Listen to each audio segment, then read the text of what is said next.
Hi, everybody. The topic this week is vocabulary development, and I will be drawing primarily from Chapter 9, Best Practices in Vocabulary Instruction. I want to begin by reviewing a bit of what we looked at in Words Their Way regarding vocabulary development. First of all, that we're primarily talking about academic vocabulary, both general and domain specific. Most kids come to school with Tier 1 words, what are known as Tier 1 words, basic words that most students know and have learned many times just from conversation and everyday living. That may not be the case for English learners, however, so it's important to check in with them in regards to definitions of these common words. Tier 2 words are general academic vocabulary that tend to go across all content areas, and Tier 3, the more specific, domain-specific vocabulary words which are unique to each of the disciplines. As a review, general academic vocabulary appears frequently across the content areas. It's words like however, nevertheless, major, in response to, establish, etc. These words are arguably difficult to define and require multiple exposures and multiple uses across a variety of contexts. And finally, academic vocabulary across content areas is linked to text structure, whether it's sequence of events, cause and effect, problem, solution, compare and contrast. Domain-specific academic vocabulary words are those, again, that appear in the disciplines and have discipline-specific meaning. So analyze, although we typically think of it as a Tier 2 word, means something different in mathematics than it does in literature or in science. These domain-specific words are sometimes in bold print. We call that considerate text. The text is considerate to the reader, and they're oftentimes defined in textbook glossaries, and they are really critical for understanding the content, whether it be in language arts, science, math, or social studies. We looked at some resources, one being Vocabulary Their Way, which is authored by the same authors that wrote Words Their Way. And a second resource, well known and often used and cited, is Building Academic Vocabulary by Robert Marzano and Deborah Pickering. A third is Bringing Words to Life, Robust Vocabulary Instruction by Becca McEwen. This is the second edition, and it's very well liked, I think, by practitioners and has a lot of very good recommendations for vocabulary instruction. The chapter begins, and I think it's important to review these assumptions about vocabulary development that informs effective instruction. First, word learning is incremental. It's not all or nothing. It doesn't happen all at once. And I think of my granddaughter who is talking now. She's going on 2, and how her understanding of words has changed over the last 6 months. She began labeling objects and things by the sound they made. So a sheep was baa, a cat was meow, etc. So now when she looks at something, she will ask what she's trying to ask is what does it say? But in fact, she's on the precipice of doing kind of fast mapping in terms of labeling everything with the language that refers to it. She also, as most kids do, learned bye-bye. And bye-bye was first something that she would say when she was leaving a house or leaving a location. Now it's become, what she says when she's going from one room of the house to the other. And it can also be when she wants you to leave or when she wants you to get her something. So if she wants some milk and she says, yes, milk or more milk, and you don't move right away, then she says, bye bye. So bye-bye is taken on a number of different meanings, and that is really how vocabulary develops. And learning new vocabulary then comes about through multiple exposures of a word. Now, the number you can't pinpoint because it really depends upon the type of vocabulary that you're learning, whether it's something that can be learned quickly and fast, like another word for red is scarlet, or it's more difficult, like a word such as irony. But regardless, it typically takes more than one exposure, even for fast learning and across a variety of contexts. So it's for that reason that sometimes when we begin learning a word, we will use the word with what are called collocates, which are other words that go along with it. And then we will also ask students, how familiar are you with the word? And there's all sorts of different metrics for this, but this happens to be one. I know it well and can use it. I understand it when I read it in context. It sounds familiar, but I don't know it, or I've never heard of it before. And kids can raise 1, 2, 3, or 4 fingers very quickly, and you get a sense of how familiar this word is to your students. And from that, you can also determine how many exposures there may need to be.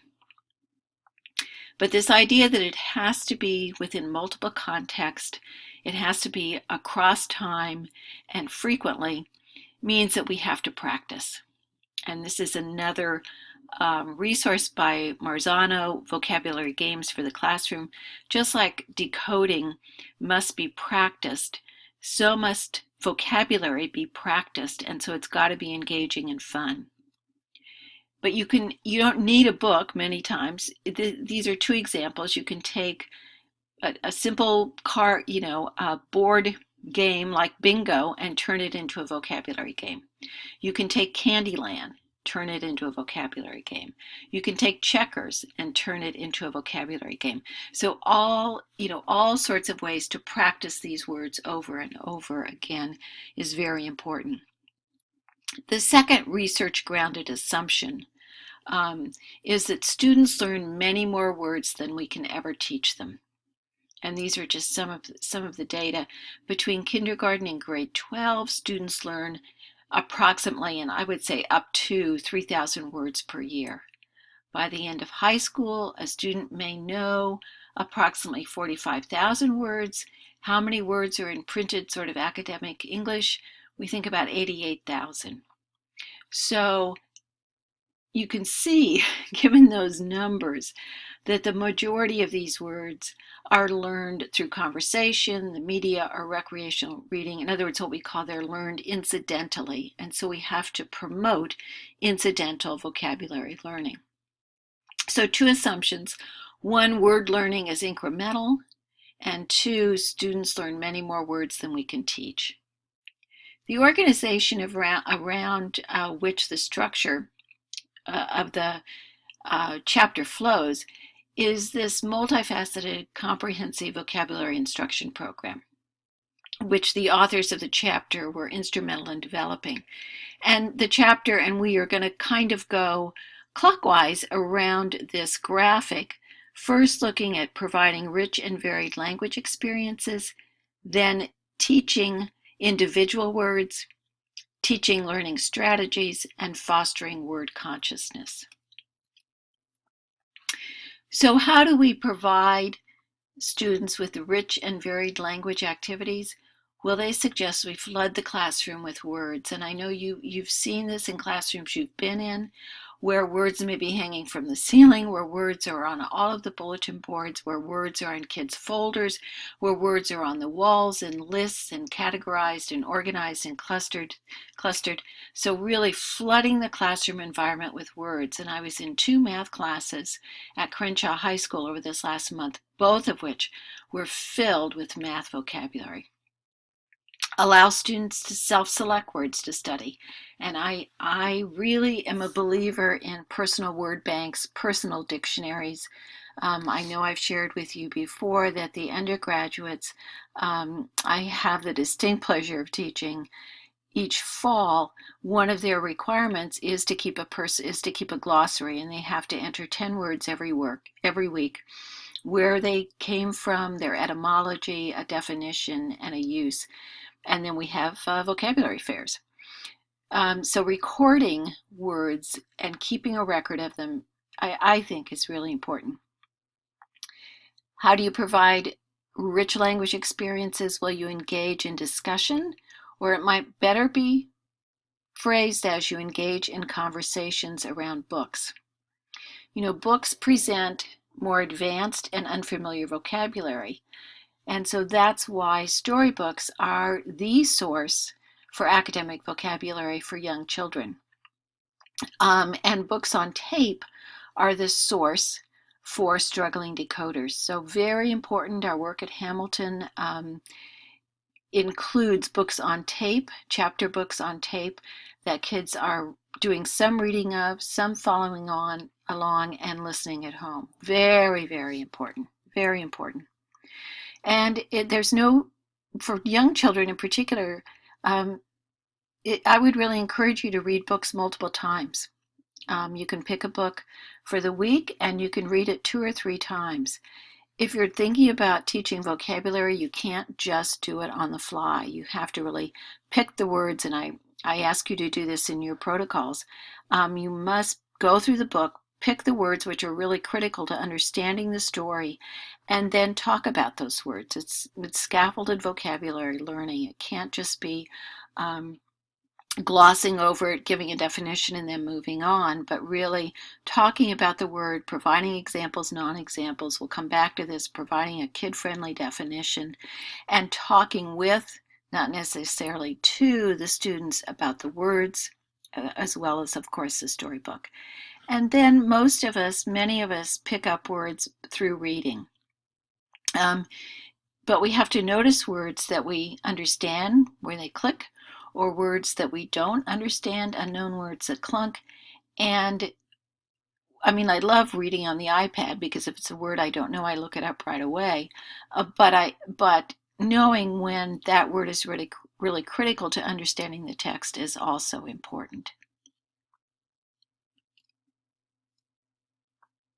Second component, teach individual words. And particularly for students with learning difficulties, they must be taught directly and explicitly. Remember, explicit is what kids will learn because you are directly calling their attention to it. Systematic is what they can learn because you have already taught them the necessary foundational skills. So when we talk about explicit and systematic instruction, that's what we mean. So teach a relatively small number of high utility words that make a difference and that they will come across more than once, and teach them well. So you have to be strategic. The first decision is, what words am I going to teach? And then provide or construct student-friendly definitions, explanations of the word. Use the target word in multiple contexts and engage with the word in deep processing. So how do we go about doing these things? Well, there are some references. If you want to know which words to teach, look at the Coxhead list, the academic word list. Go to Word Zones and Text Project, Core Vocabulary for 4,000 Simple Word Families. Go back to the Marzano, Building Academic Vocabulary. Go back to Vocabulary Their Way. Both of these resources have comprehensive lists by subject area, so they're very, very helpful. And if you think about teaching a word and it doesn't appear on this core vocabulary list, or it doesn't appear on Coxhead's list, then think again. Or teach a word that is a synonym to it, which may in fact appear more frequently, and then reference that synonym. Provide a student-friendly definition, a couple of websites there, and CoBill dictionaries, which we have in the clinic, are excellent dictionaries because sometimes, as we'll look a little later on in the video, the dictionary is just not very helpful, but the co-build dictionaries are. Teach individual words in multiple contexts. This is an example of all the different meanings of the word light. After praying, the man saw the light, which is an idiom, versus he gave her a light to start the fire. Both are nouns, but they mean very different things. The sweater is light blue. Different from the taming of the shrew is light comedy. Both adjectives, but mean very different things. Another resource for multiple contexts is the Visual Thesaurus. And this is a website. You can go to it, you can sign up for it, but you can see, and it explodes on the screen, and you can see an example of clustering, so that there may be one line that comes out, one thread that comes out from light, and then it splits 3 or 4 times, and those may split 2 or 3 times. This is a great resource, a great website, which kids like to play around with. Engage in rich and deep processing of the word's meaning. So you've chosen your words, you've perhaps used them with collocates, you've rated familiarity, you have given a kid-friendly definition, you're starting to use it in multiple contexts, and now you're going to continue to probe that word and play with that word in a variety of ways. One way is to provide examples and non-examples, and that's probably one of the best. So, mammals, for example. Elephant a mammal? Wren a mammal? Make a personal connection. I think of someone who is extremely humble, and if I ever needed a definition of humble and humility, I would simply visualize this person. Interact with the word and use graphic organizers, and I'll give you a couple of examples here. This is called Antonym Timeline. This is interacting with the word, so from amble to sprint. There are some other words that can go in there. See where you would put them.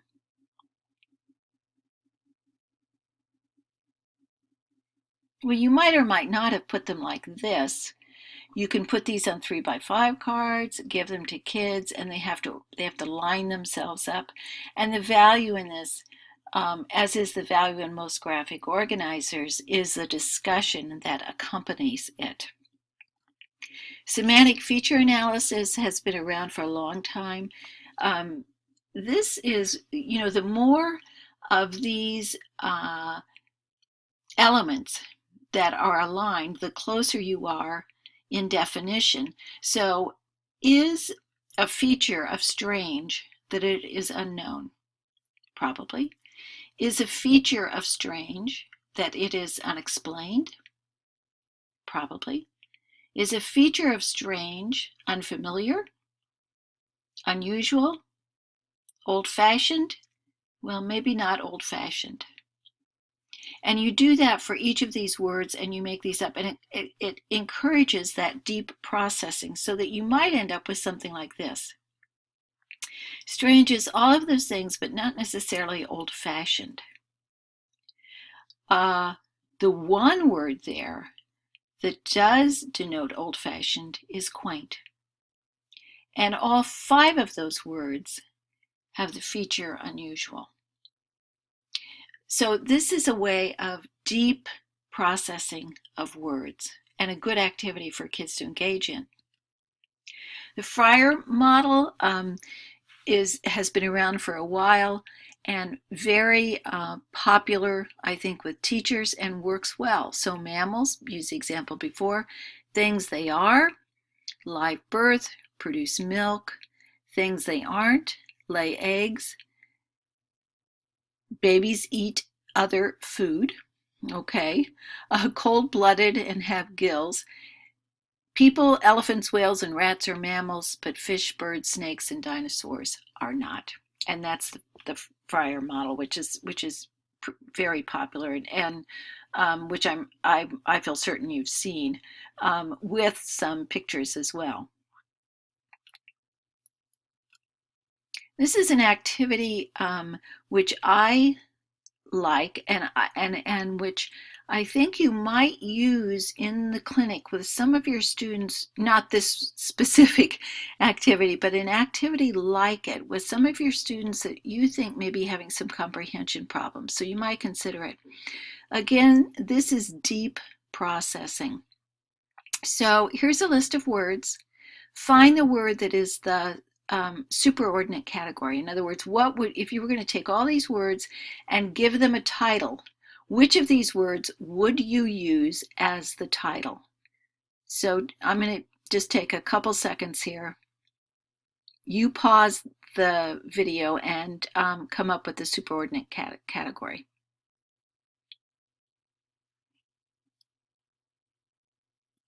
Well, it's trees.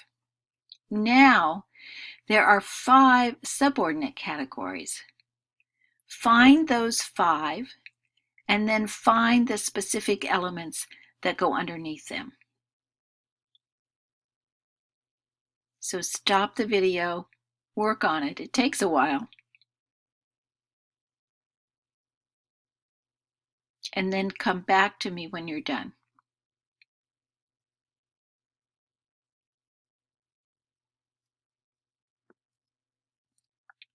Here are the subordinate categories: softwood, hardwood, products, parts, and tools. And these are the examples that go under each of those categories.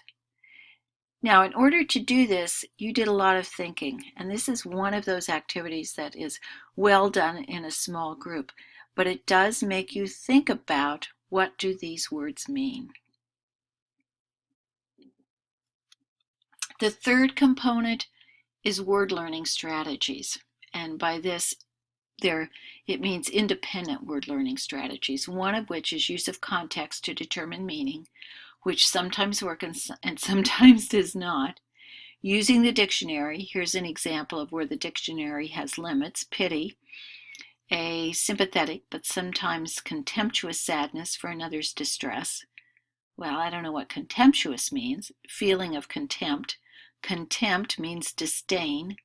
Disdain means a feeling of contempt or scorn, and scorn means vigorous contempt or disdain.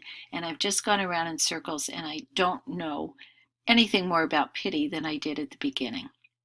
So the dictionary has its limitations, but again, I would say use the Cobalt dictionary. It's very good. And then the third is direct morphology instruction. And let me go back to dictionary, that in fact it can be good for many words, and you can use it, but certainly just looking it up in the dictionary, writing the definition, and using it in a sentence is not effective vocabulary instruction.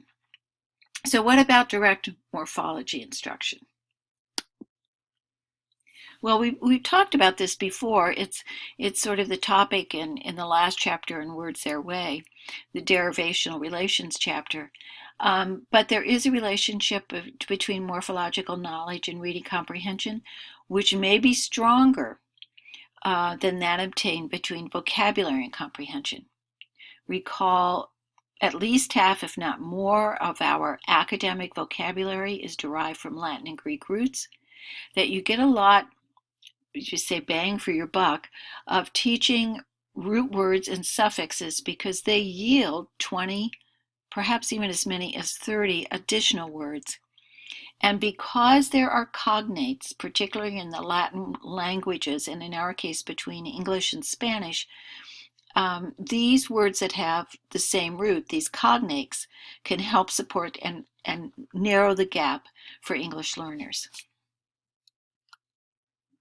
So what does it look like? I think we've talked about this before. Explicitly teach the meaning of the most common affixes. Explicitly teach the meaning of the most common Latin and Greek roots. And you can see in the content areas, bio, hydro, and science, anti and geo and social studies, and in mathematics, bi and milli. Enlist the support of your colleagues in vocabulary instruction. And this is difficult at the secondary level, but I would suggest do your best to persuade them that this is worthy of their time. Recall, words that are related in meaning are also frequently related in spelling, and those are those morphemes: spect, scribe, and cred. A very good resource is membeam.com, and this is a tree, a Benny tree, all the words that have Benny as a part of them, as a part of their root. Words Their Way has Jeopardy. So these are the roots here: spect, form, port, tract, and dict. Book with words explained, inviting, goods from another country, style of clothing, and one who watches, well, spectator, uniform, import, attractive, and dictionary. So all ways of using morphemes to teach vocabulary. And finally, foster word consciousness. And these are two great websites, Wordplay and then Words by Bob. The first has a whole list of fun with words activities, anagrams. You rearrange the letters and they spell a different word. Dormitory equals dirty room. Palindromes, you can read it right to left or left to right. You don't change the letters, but you've got two very different phrases there. And funny definitions. Who is Bernadette? Well, what is Bernadette? The act of torching a mortgage. Counterfeiters are workers who put together kitchen cabinets. Heroes, what a guy in a boat does. And paradox, two physicians. Go to the website and see the full list of these. And that's it for the content, but the next slide provides your second prompt for a response question. Please answer one of these and submit it by April 3rd. Here are the two prompts. One is on fluency, the first one. One of your students is reported to be reading very slowly and without expression. You determine fluency to be an area in need of focused instruction intervention. What instructional strategies will you implement to enhance this student's fluency? Cite the research literature in defending your decisions. You may answer that, or you may answer the question that has to do with vocabulary. You have been asked to give a professional development workshop on effective vocabulary instruction. Your audience will be comprised of upper elementary general education teachers. Write a synopsis of the topics you will cover, citing the research literature for including these in your presentation. Again, this is 350 to 500 words, due April 3rd. And that's it. Thank you.